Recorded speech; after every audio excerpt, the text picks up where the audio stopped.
Allah fil Quran. A'udzu billahi minasy syaithanir rajim. Bismillahirrahmanirrahim. Wattaqu fitnatan la tusibanna alladhina zalamu minkum khassah wa'lamu anna Allaha syadidul iqab. Shadaqallah wa shadaqa rasuluhu wa ba'du. Takutlah, awaslah, hati-hatilah, waspadalah terhadap satu bencana, musibah, ujian, malapetaka, azab yang tidak hanya menimpa orang zalim kalian saja, khusus. Jadi kalau orang zalim saja tidak khusus kena, maka orang soleh juga kena. Wa'lamu, dan awas, ketahuilah, annallaha syadidul iqab. Allah itu kalau sudah ngasih hukuman itu sadis, kejam, berat. Jadi kalau kita pahami surat Al-Anfal ayat 25 ini, saya ingin ajak kita membahas ini di malam ini. Ini menurut saya adalah ayat yang paling pas untuk mendeskripsikan atau mengambil kode terkait peristiwa yang kita alami sekarang ini. Ya, musibah, pandemi global, virus corona, COVID-19. Saya duduk tadi membaca, ternyata ada seorang teman saya, orang yang sangat soleh, sepengetahuan saya, memiliki hafalan Quran yang cukup banyak, dan salah satu pejabat, tapi tidak tinggal di Medan, beliau tinggal di Sehila, Bekasi atau Bogor ya, saya lupa itu. Positif, dia harus mengisolasi diri. Jadi kalau kita bilang ini menunjukkan betapa persebaran dari musibah ini, nggak usah sok keren kita itu bilang macam-macam. Wah, saya kan orang baik, saya orang soleh, saya ustadz, saya hafiz Quran, saya rajin ke masjid, ini yang mau kita diskusikan. Wa'lamu annallaha syadidul iqab, ketahuilah Allah itu sadis hukuman. Jadi iqab ini bicara hukuman. Kalau sudah hukuman pasti ada masalah, pasti ada kesalahan. Kalau bicara kesalahan ini awalnya adalah kesalahan orang zalim. Karena Allah mengatakan la tusibannal ladzina zalamu minkum khassah, tidak hanya menimpa orang zalim kalian secara khusus. Artinya orang zalim, muntolaknya dari orang zalim nih. Siapa orang zalim? Ahlul ma'asi, orang-orang yang rajin buat maksiat. Begitu. Siapa orang zalim? Orang-orang yang akidahnya rusak. Siapa orang zalim? Musyrik, munafik, kemudian orang-orang yang berpenyakit hati, sombong, ujub, riya, dan macam-macam lain. Itu masuk kategori orang zalim. Kalau maksiat itu perilaku terang-terangan, zina, korupsi, riba, macam-macam lah yang ke bawah semua. Itu kategori. Ternyata ini azab sebenarnya disebabkan oleh peristiwa kezaliman mereka. Tapi Allah kasih pukul rata karena memang ada peran orang-orang soleh juga membuat maksiat ini terang-terangan. Nah, peran ini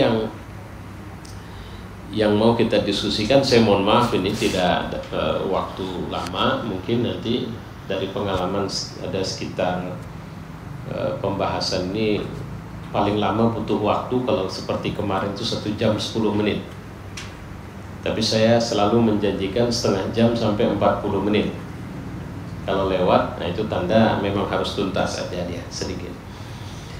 Nanti akan kita lihat bahwa Isra Mi'raj ini bagian dari solusinya.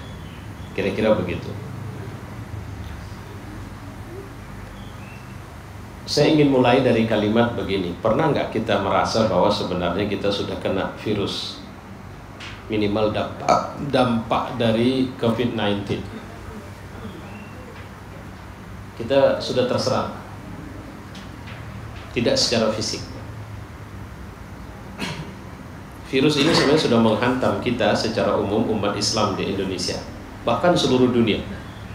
Tidak ada satupun orang Islam yang tidak dihantam. Kalau kita bawa-bawa dengan satu hadis, ada Nabi mengatakan fitnah sarra, fitnah ahlas, fitnah duhaima. Kalau saya melihat ini cirinya mirip seperti fitnah duhaima. Ya. Jadi kalau mau diskusi fitnah akhir zaman, kita harus bicara tiga ini sebenarnya. Ya, tiga ini. Ada fitnah ahlas. Fitnah ahlas itu kata Nabi, fitnah yang nempel kayak inilah. Ini meja, nah ini taplak meja istilahnya. Dia nempel. Dia sebenarnya nggak menyatu dengan kita, tapi dia nempel, tidak lepas dari kita.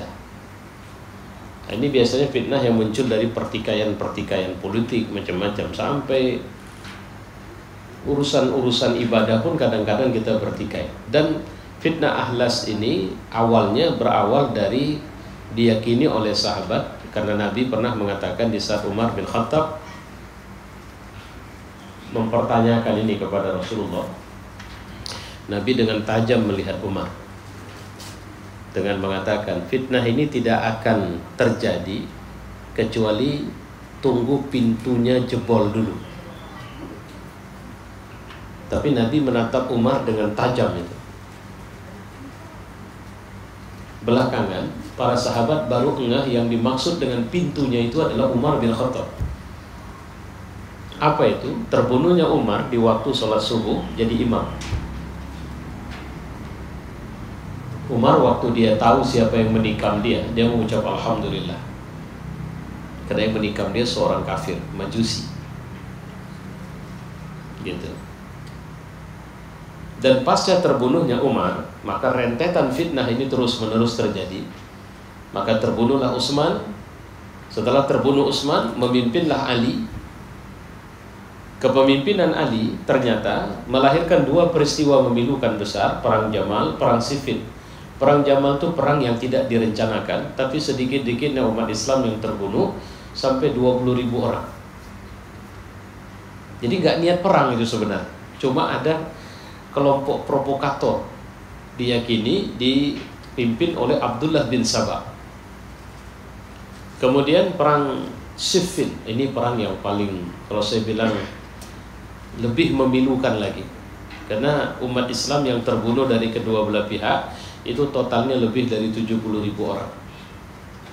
Perangnya cuma terjadi sekitar 2 hari saja. Dan ini yang menjadi dalil sama kita. Kalau bapak sudah sholat di masjid, karena belakangan saya tengok di Medan, bukan di Medan belum, Surabaya katanya sih. Karena agak repot juga percaya video sama foto yang bersebaran itu sekarang. Orang sholat di masjid jarak-jarak semeter satu saf.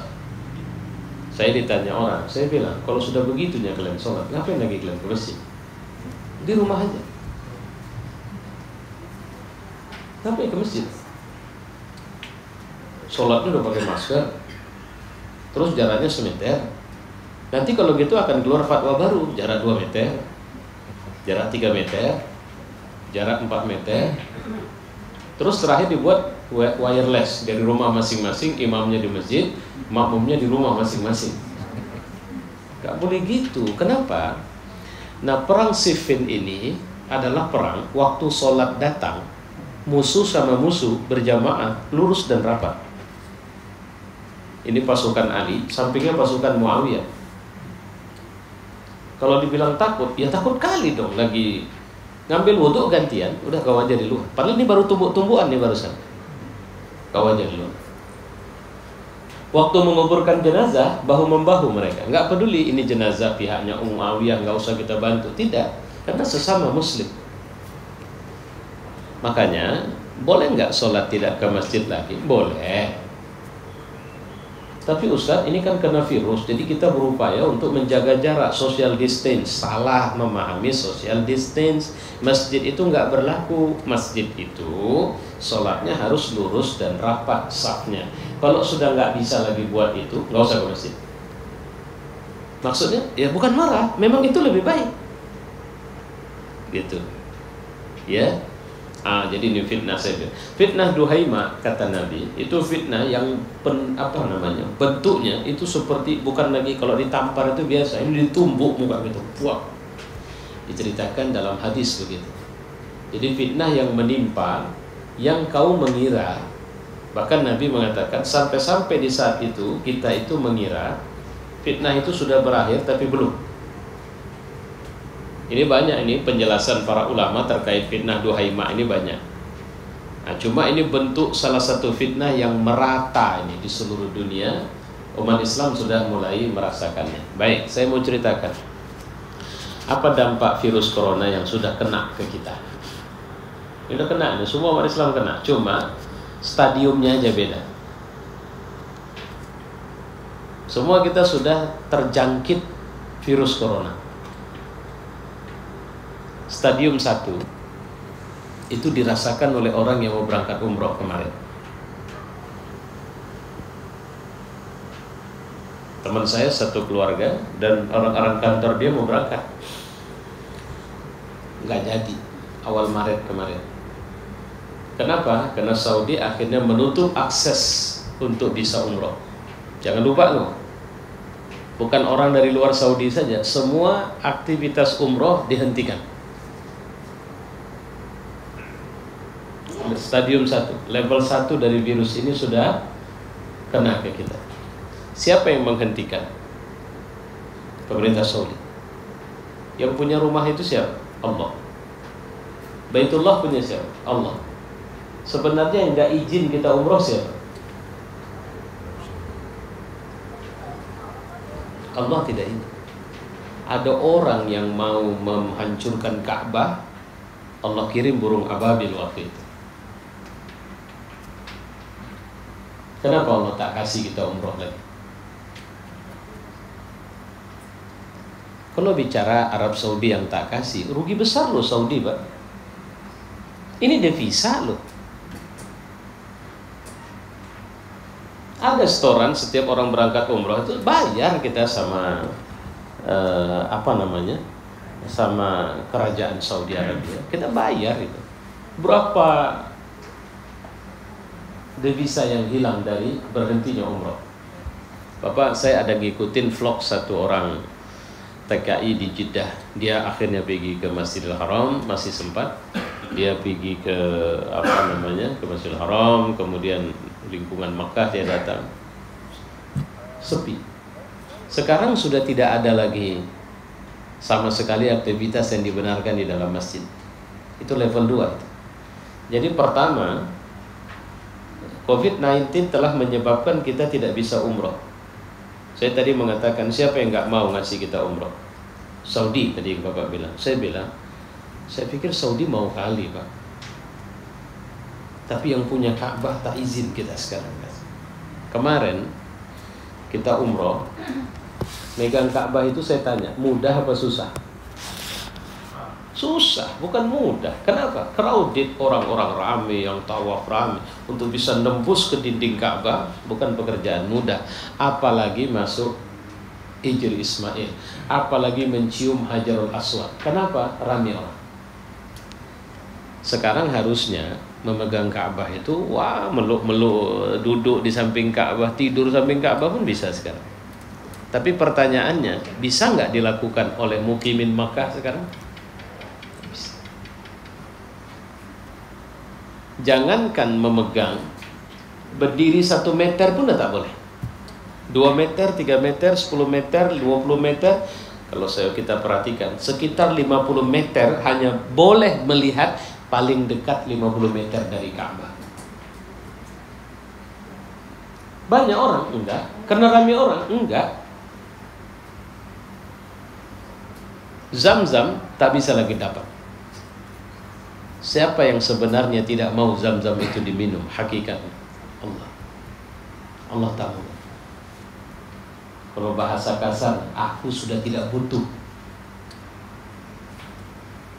Ini yang saya bilang tadi dengan la tusibannal ladzina zalamu minkum khassah. Tidak hanya menimpa orang zalim kalian saja, tapi juga orang soleh kena.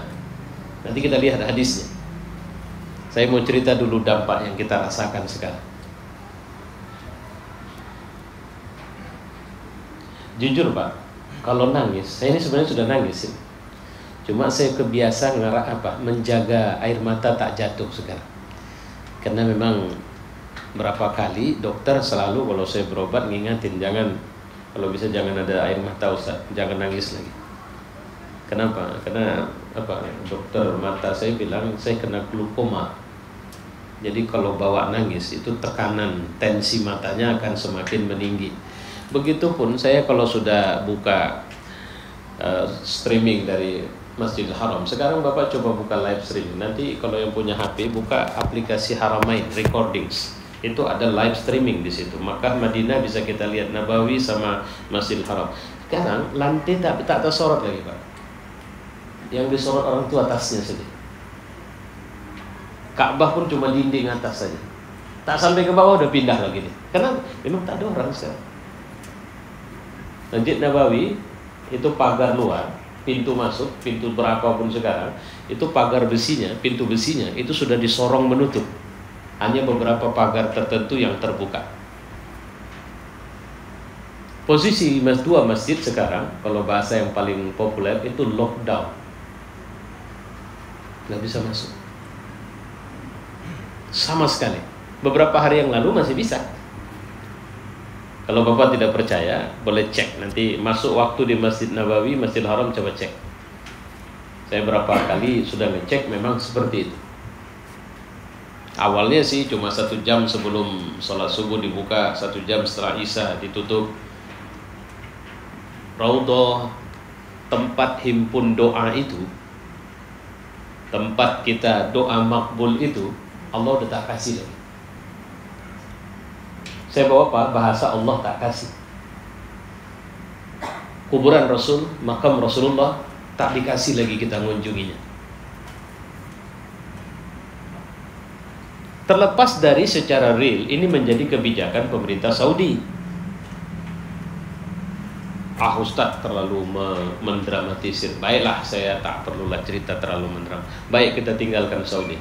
Kita pergi Jumat lalu, Jumat sebelumnya Singapura menutup sholat Jumat. 70 masjid tidak melaksanakan sholat Jumat. Bapak mau ngomong apa? Pemerintah Singapura benci sama Islam? Tidak. Apa sebabnya? Berawal dari ijtima Jamaah Tabligh di Petaling, Malaysia. Ada 10.000 orang kumpul. Ternyata dari arena ijtima itu diyakini ada sekitar sedikitnya 35 orang positif. 12 orang yang pulang ke Malaysia itu ke Singapura dinyatakan positif. Kira-kira kemana orang yang kalau ngadiri pengajian Jamaah Tabligh itu rajinnya? Kemana biasanya? Ke masjid. Maka diambil kebijakan tutup masjid. Siapa yang nutup masjid? Siapa yang tak ngasih sholat Jumat di Singapura? Pemerintah. Baik, pemerintah. Apakah mungkin Allah tidak melihat itu? Atau sebenarnya Allah tengah menampar kita itu tadi, untuk kemudian aku pun tak mau kalian sholat Jumat lagi, tak perlu.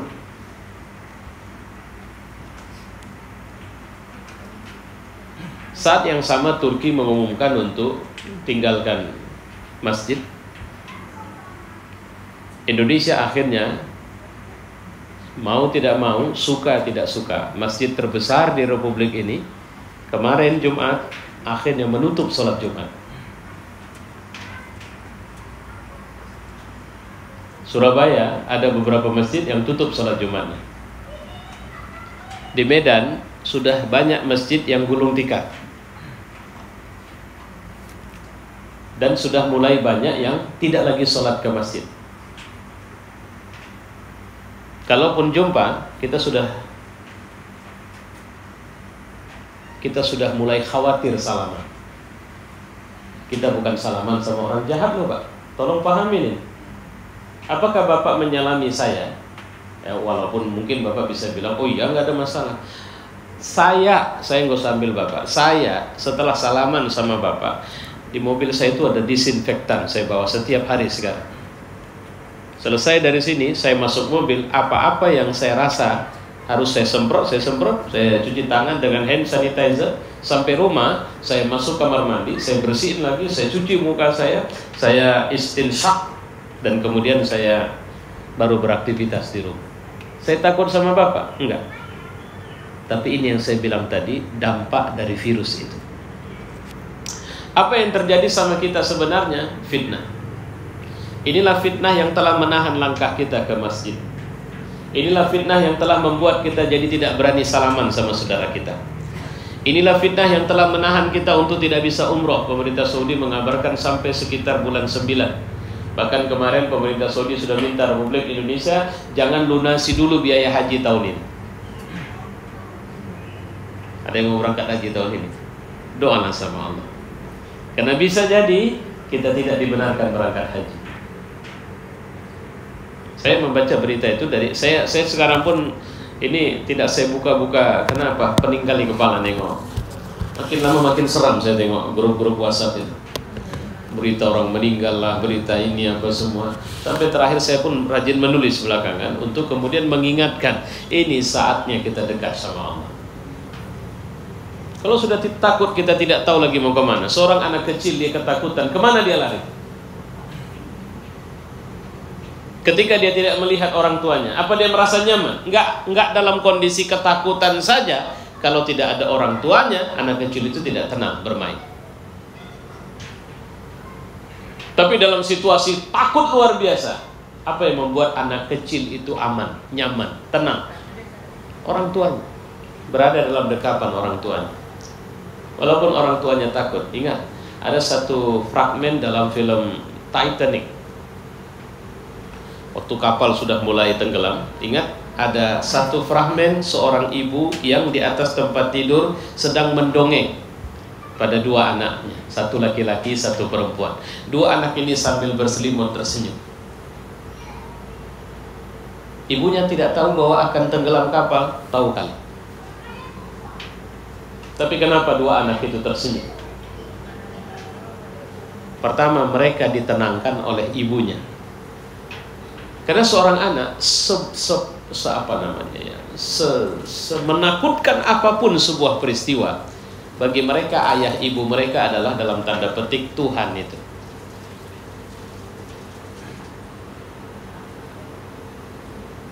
Pertanyaannya, ketika kita sudah sangat takut, kepada siapa kita harus pergi? Kalau saya mengatakan Allah sedang suruh kita muhasabah, udah nggak usah ke masjid lah. Loh, kenapa harus nggak usah ke masjid? Rumah masjid, rumah masjid. Kalian pergi dari rumah ke masjid, kalian tengok maksiat, tak peduli kalian. Negur tidak, marah tidak, apapun tidak, ma'ruf tak kalian kerja. Ngapain lagi kalian? Ngapain kalian datang ke rumahku? Kira-kira begitu. Biaya berangkat, saya tadi mengatakan begini, coba jujur. Nanti pulang dari sini, bapak duduk tenang, istighfar dulu, jangan tahu istri. Kalau istri jangan tahu suami. Sudah, satu aja pertanyaannya. Seyakin apa harta yang bapak punya, bapak mengira itu halal? Berapa persen kehalalan yang bapak yakini? Mana yang bapak tahu betul itu tidak halal tapi masih bapak pertahankan? Gak usah tanya orang kita, gak usah ngeributin orang lain nih. Kita di rumah kita, mobil kita, rumah kita, TV kita, kulkas kita, emas kita, semuanya. Duit yang ada dalam rekening kita, berapa persen yang betul-betul menurut kita sendiri itu halalan thayyiban?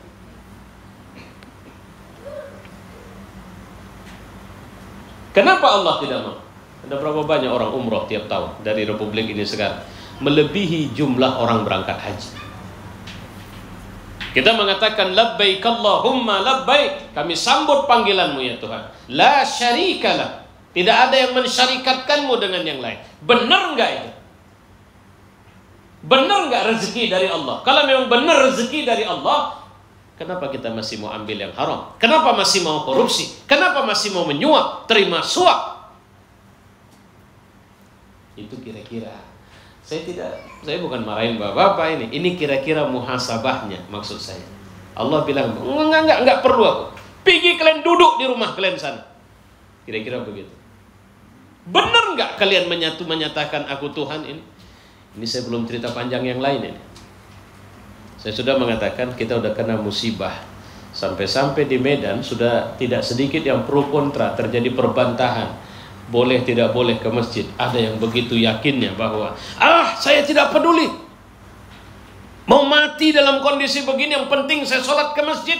Benar memang, kalau dia mati terkena virus ini dan dia orang beriman, dia syahid. Dia syahid.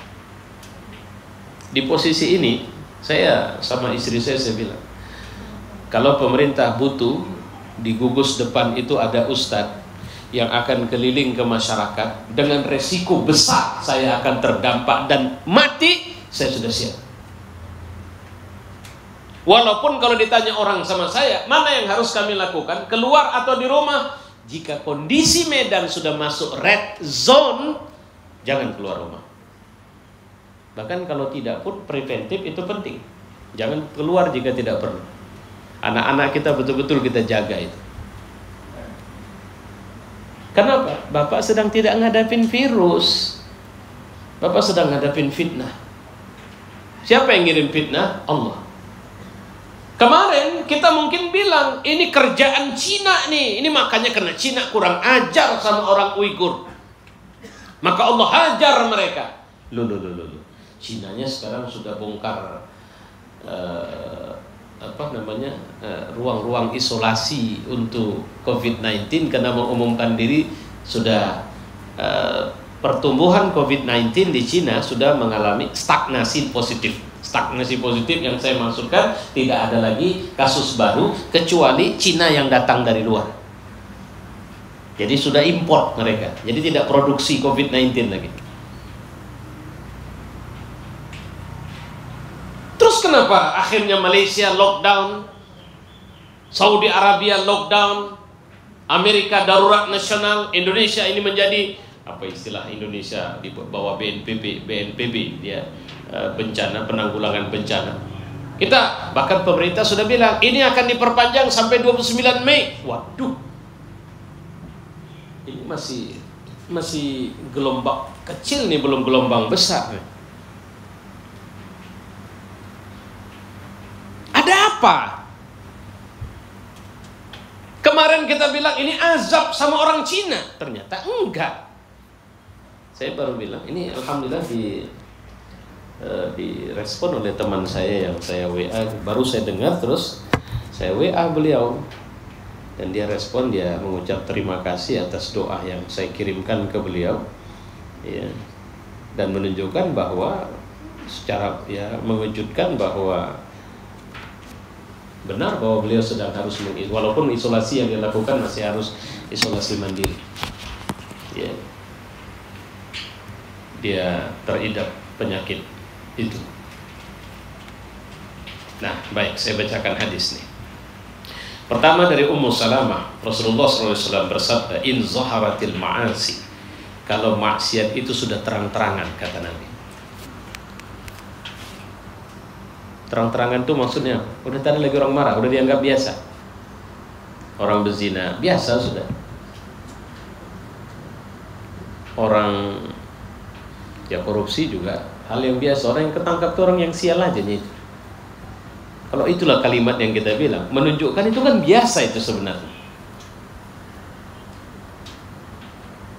Narkoba, saya pikir nggak sulit untuk ngasih tahu siapa tukik narkoba di lingkungan kita. Kalau ada, lebih mudah nyebut nama tukik narkoba ketimbang ustadz. Lebih banyak pertumbuhan orang-orang yang jualan narkoba ketimbang ustadz. Saya pernah ceramah di Rutan Tanjung Gusta, itu dari Depkumham itu malah bilang dia tahu istilah plastik merah, plastik hitam yang dilempar dari luar pagar LP atau Rutan. Saya sampai bilang, Bapak kenapa tahu, Pak? Kalau Bapak tahu kenapa dibiarin? Ketawa itu semua warga Rutan. Saya bilang kalau begitu ini hal yang bukan aneh sama kalian. Tapi kenapa kalian biarin? Anak perempuan kita pakai baju dengan kancing baju sampai seperti ini terbuka, kemudian mohon maaf separuh payudaranya bisa kelihatan, kita udah nggak marah, kita malah bilang itu seksi sekarang.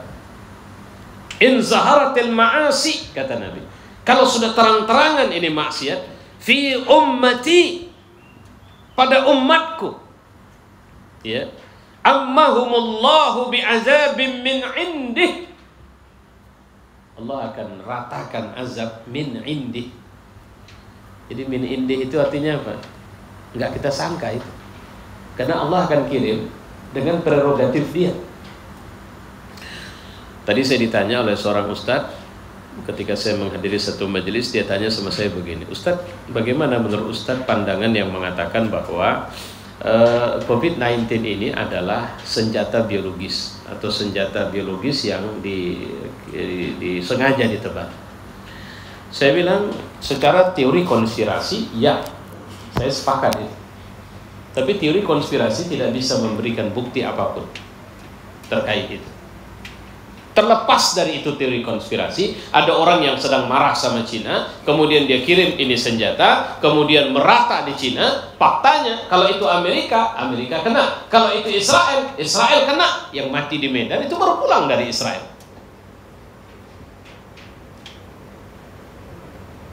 Ada yang mengatakan iluminasi. Iluminasi yang mana nih sekarang?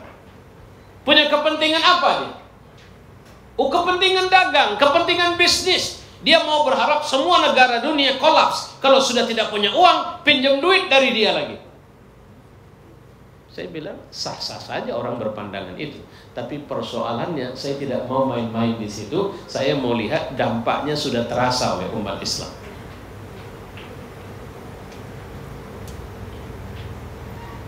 Ummu Salamah, istri Nabi, mengatakan, "Ya Rasulullah, ama fihim udasun salihun?" Ya Rasulullah, apa enggak ada orang soleh di tengah mereka waktu itu? Nabi jawab, "Bala, fa kaifa yusna'u bihim?" Kalau memang iya, apa yang terjadi sama mereka ya Rasul? Jawab Nabi, "Yusibuhum ma asaban nas." Mereka juga kena seperti yang menimpa semua manusia. Mereka kena. Tapi bedanya kalau mereka orang soleh itu, mereka mati, mereka dapat ampunan Allah, mereka dapat ridha Allah, tapi mati. Hadis lain, "Walladzi nafsi biyadihi la ta'murunna bil ma'ruf wa la tanhauna 'anil munkar." Demi jiwaku yang berada dalam genggaman Allah, seharusnya kalian menyuruh kepada yang ma'ruf, mencegah dari yang munkar. Aula yushikanna Allahu ay yab'as 'alaikum iqaman min indi, iqaban min indi, atau Allah akan kasih kalian, kalau memang kalian tidak melaksanakan amar ma'ruf nahi munkar, Allah azab kalian dari sisinya. Yang paling parah, summa latad'unnahu fala yastajibu lakum. Kemudian orang soleh kalian berdoa, "Ya Tuhan, hindarkanlah azab ini." Allah tak mau dengar lagi. Tidak dikabulkan doanya. Terus apa yang harus kita lakukan? Kalau sudah begini kondisinya, mau saling bantah-bantahan? Itu yang saya bilang. Ada orang yang bilang, saya tidak peduli. Kita harus takut sama Allah, bukan takut sama virus. Masa satu virus saja kita takut? Kemana keyakinan kita? Kemana iman kita? Yang buat kita mati Allah, bukan virus. Orang gini cocoknya dites iman juga ini. Bawa kemana? Asam kumbang, Pak. Cemplungkan ke kolam buaya itu. Bilang sama dia, takut sama Allah saja, jangan takut sama buaya. Kita nggak akan mati karena buaya, tapi mati karena Allah. Nah, silakan nyemplung, baca bismillah. Berani nggak?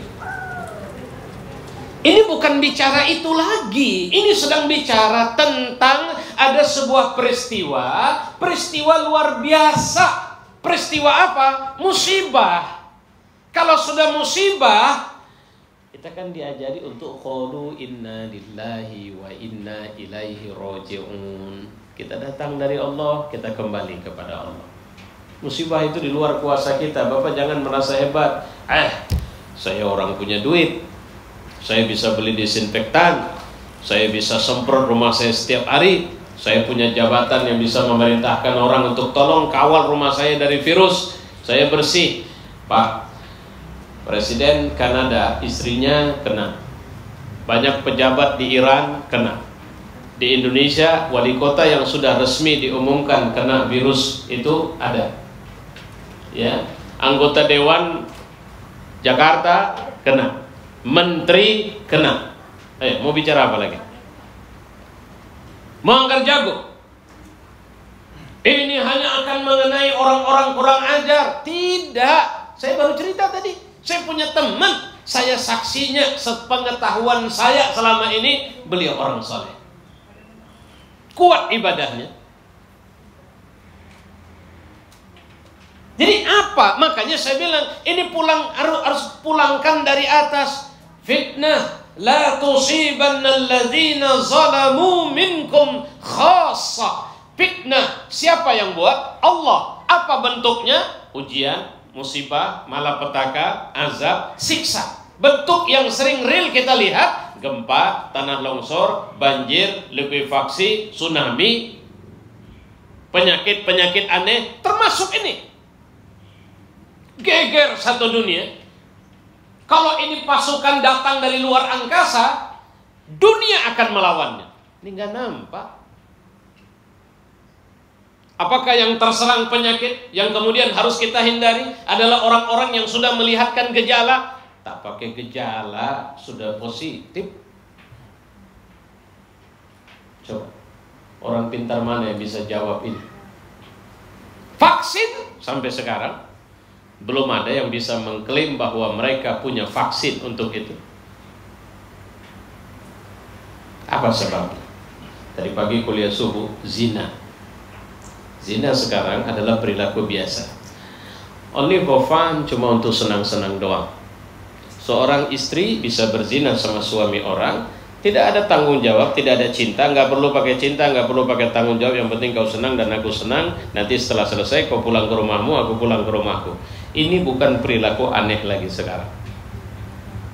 Ini menjadi perilaku yang terjadi di kalangan masyarakat kita hari ini. Perselingkuhan grafiknya tinggi. Perceraian, tuntutan perceraian kalau kita pergi ke peradilan agama, itu banyak dituntut oleh perempuan yang dia tidak mengetahui suaminya selingkuh. Dia tuntut gugat cerai. Orang-orang yang hamil atau orang-orang yang kalau bahasanya tidak perawan lagi sebelum menikah, sudah hal yang biasa. Pelacur, Bapak cari komplek pelacuran di Serdang sama Medan, sudah susah dapat. Tapi di mana mereka? Di sini. Mereka jual diri di sini, pakai aplikasi dan sebagainya. Maksiat. Terus gimana jalan keluarnya Pak Ustadz? Sampai kita sadar bahwa kita butuh Allah di sini. Kalau kita nggak sadar, nggak selesai. Karena jangan lupa, saya ada tulisan yang baru saya tebar tadi selepas sholat maghrib saya tilawatul Quran. Habis itu saya menulis, biasa saya suka nge-broadcast melalui WhatsApp.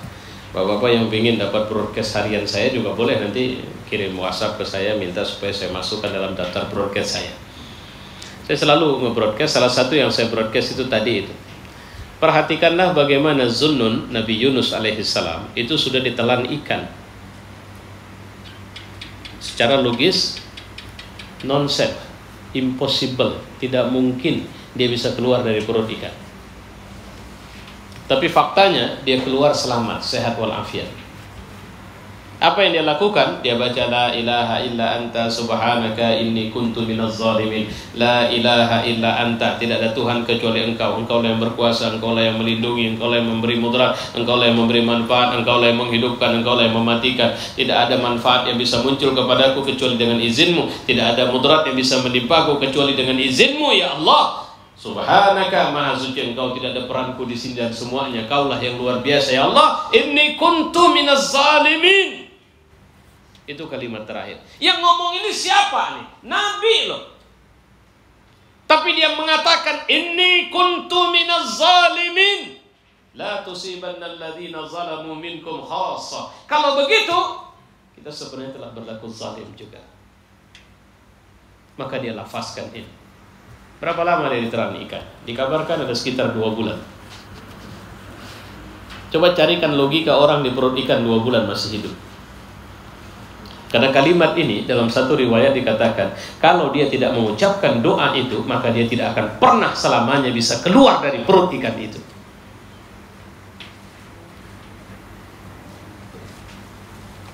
Cobalah, Bapak mau pakai apa? Pakai, wah ini sekarang klorin habis, alkohol susah cari. Apa, Baiklin saja sudah lenyap udah payah nyari Baiklin. Karena orang, saya bilang, lebih kuat paniknya ketimbang secara rasional sadar melakukan pencegahan. Ada apa? Saya belum dengar nih pejabat kita bilang, saudara-saudara, taubatlah kepada Allah, hindarkan maksiat, jangan lagi bermaksiat.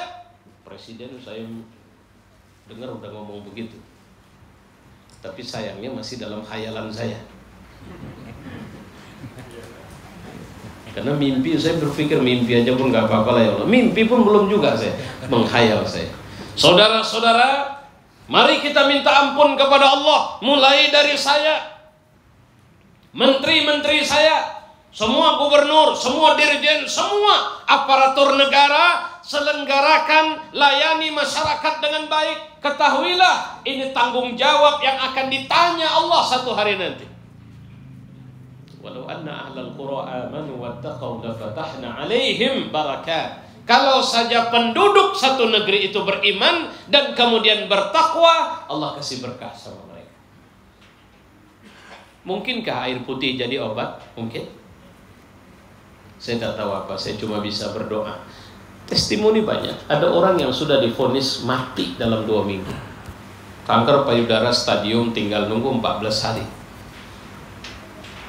Ini saya punya buku terkait testimoni itu. Pergi dia umroh, dia bilang sama anaknya, emak, kalaupun meninggal di depan Ka'bah lah. Apa yang dilakukan ya, tiap hari dia tawaf. Habis tawaf dia ambil zam-zam, dia taruh dadanya, dia doa, dia minum. Ya Allah, kalaupun mati di sini ya Allah. Apa yang terjadi? 14 hari betul meninggal. Yang meninggal apa? Kankernya. Dia sehat, dia selamat. Pertanyaannya, nah ini pelajaran Isra Mi'raj itu ini loh. Isra Mi'raj ini kalau saya bilang adalah merubah yang tidak mungkin menjadi mungkin. Resepnya udah Allah kasih sama kita. Apa yang tidak mungkin? Kalau kita buka Quran, Pak, banyak kali semua kita sepakat Quran kitab suci. Quran adalah petunjuk, pedoman, bayan, zikir, semua kita sepakat. Syifa, obat. Pertanyaan yang patut saya sampaikan, kalau memang Quran kitab suci dan petunjuk apa yang kita dapat dari kalimat ini? Bismillahirrahmanirrahim. Alif Lam Mim. Bismillahirrahmanirrahim. Nun Qaf. Dapat apa dari situ? Tahu. Kenapa beriman kepada yang kau tidak paham itu? Allah bilang. Baiklah, itu mungkin terlalu sulit untuk memahami. Baik, Quran itu ada sekian kisah yang sampai sekarang pun itu tidak rasional. Perempuan tidak pernah punya suami, tidak pernah dibuahin, tapi kemudian bisa punya anak, lahir, rahimnya 9 bulan mengandung, kemudian melahirkan. Seorang laki-laki yang dibakar di timbunan api unggun yang cukup besar, dan kemudian ditunggu, kena saking besarnya api unggun, ditunggu berhari-hari, setelah sekian hari, maka api unggun padam, dikorek, jangankan badannya, bajunya saja pun tidak terbakar. Seorang laki-laki yang membawa sekelompok besar orang menyeberang lautan, tidak ada jembatan, tidak ada kapal, lautannya misah 2. Saya pikir nggak usah cerita lautan, parit depan rumah kita kalau airnya mengalir, coba buat bagaimana cara supaya air yang sini nggak hilang, air yang sini juga tertahan, dan tengah-tengahnya tidak ada air. Oh bisa Ustaz, tinggal ditahan. Baik, tahan yang sebelah sini. Kalau pusat airnya datang dari sini, yang sebelah sini akan menghilang. Itu masih parit kecil yang hanya jarak mungkin setengah meter. Lautan itu berapa panjang? Allah tahan. Logis? Tidak logis. Ustaz, mereka kan nabi. Baik, nabi. Mereka tahu, baik. Ketika tali-tali dilepaskan oleh semua tukang sihir Fir'aun, apa yang ditengok Nabi Musa? Itu adalah ular. Apa yang terjadi pada Nabi Musa? Dia angkat kakinya. Kenapa? Dia takut. Dan tukang sihir memang tahu betul bahwa yang mereka lepas adalah ular. Ketika Nabi Musa mengangkat kakinya, Allah mengatakan, turunkan kakimu Musa, lemparkan tongkatmu. Nabi Musa tidak peduli, dia tidak tahu. Dia lempar, apa yang terjadi? Ular berubah. Yang tahu ular itu artinya tongkat berubah jadi ular, memang persis 100% berubah jadi ular. Tukang sihir kelas profesor itu. Begitu mereka lihat bahwa betullah memang tongkat itu berubah jadi ular, mereka mengatakan, kami beriman kepadamu ya Allah. Kenapa? Karena mereka lah ahli sihirnya. Mereka bilang, Musa itu adalah Nabi Allah. Fir'aun bilang, siapa yang memerintahkan kalian beriman kepada Musa sementara saya masih di sini? Mereka nggak peduli. Apa yang terjadi pada mereka selanjutnya? Mereka diikat, disalib, dipotong kaki dan tangannya. Mereka mengatakan, afrigh alaina sabra. Tuhan, kasih karunia kepada kami untuk bisa sabar terhadap ujian ini. Saya mau tanya, sebenarnya masih banyak yang lain. Zakaria yang berdoa kepada Allah puluhan tahun untuk minta anak dari istri yang mandul. Allah kasih dari istrinya yang mandul itu anak, lahir namanya namanya Yahya.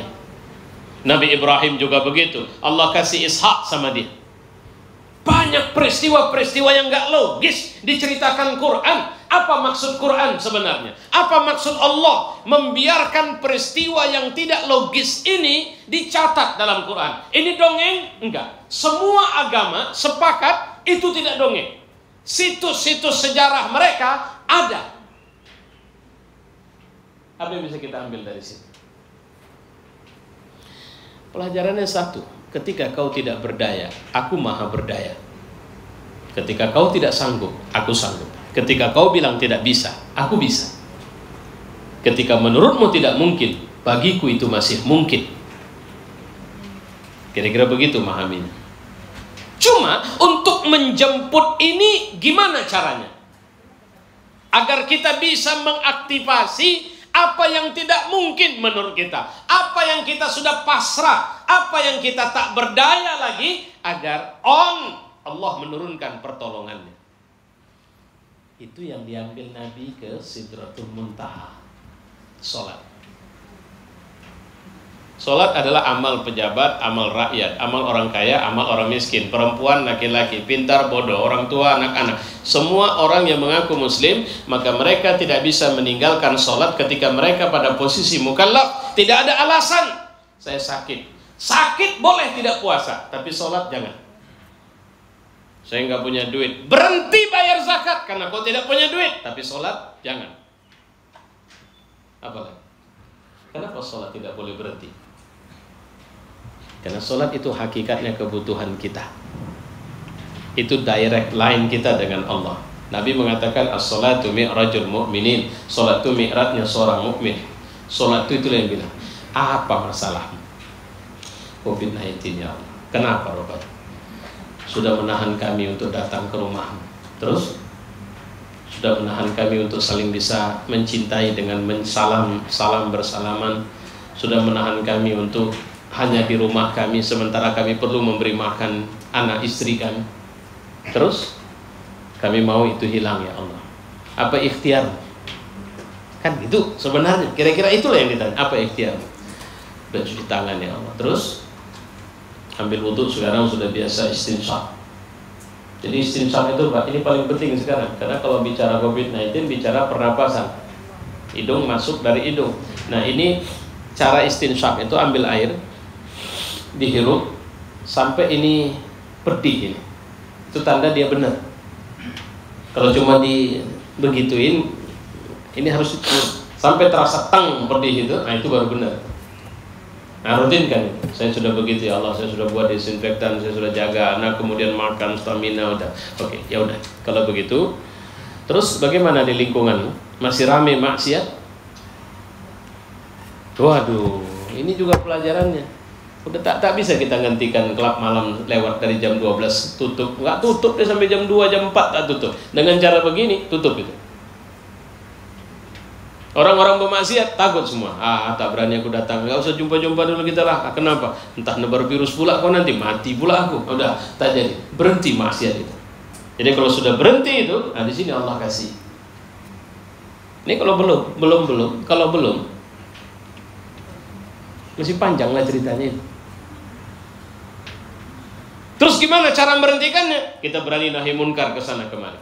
Melalui salat ini sebenarnya pelajaran besar. Dan jangan lupa, tidak ada satu amal Allah turun mendekat sedekat-dekatnya kepada kita kecuali pada waktu peristiwa malam. Tiap malam itu ada waktu di mana Allah turun ke langit dunia. Dan dia manggil kita semua. Apa? Sakit? Aku yang menyembuhkan. Minta semua. Apa masalah? Aku yang. Nah, inilah seharusnya kita juga sudah mulai menguatkan ibadah malam kita. Ini saatnya. Masih merengkel, ya udah. Fasna' ma syi'ta, buat sukamu. Kira-kira begitu.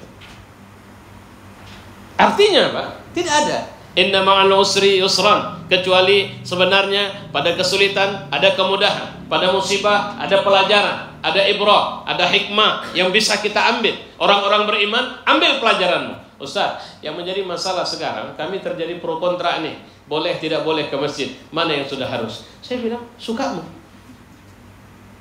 Karena yang paling penting bukan cerita kau ke masjid atau tidak. Ini yang paling penting, kau sudah masuk kategori orang yang taubat atau enggak, orang yang membersihkan diri atau enggak, orang yang dekat sama Allah atau enggak, orang yang tawakal atau enggak. Itu yang paling penting. Bukan tubuhmu di masjid, tapi hatimu datang ria, ujub. Tak berani orang itu semua. Tengok, aku masih berani. Nah coba, penyakit yang dibawa.